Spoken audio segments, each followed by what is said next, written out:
राष्ट्रवादी काँग्रेस शरदचंद्र पवार पक्षाचे राष्ट्रीय सरचिटणीस डॉक्टर जितेंद्र आव्हाड यांच्या मार्गदर्शनानुसार तसेच प्रदेशाध्यक्ष शशिकांत शिंदे यांच्या मान्यतेने जिल्हाध्यक्ष मनोज प्रधान यांनी कोकण आयुक्तांकडे 12 नगरसेवकांच्या गटाची स्थापना केली आहे।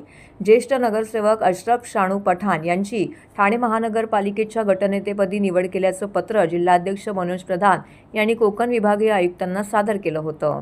नुकत्याच झालेल्या ठाणे महानगरपालिकेच्या सार्वत्रिक निवडणुकीमध्ये राष्ट्रवादी काँग्रेस शरदचंद्र पवार पक्षाचे व 12 नगरसेवक विजयी झाले आहेत।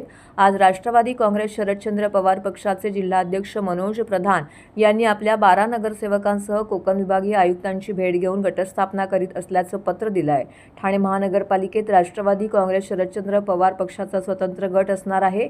दरम्यान माजी विरोधी पक्षनेते अशरफ शानू पठाण यांची गटनेतेपदी निवड करण्यात आलेली आहे। अशरफ शानू पठाण हे ठाणे महानगरपालिकेचे ज्येष्ठ नगरसेवक असून मागील सत्रामध्ये त्यांनी विरोधी पक्षनेतेपदही भूषवलं आहे। ते यंदा सलग प्रभाग क्रमांक 32 मधून तिसऱ्यांदा नगरसेवक झाले असून आपले पॅनल त्यांनी मोठ्या फरकाने जिंकलं आहे।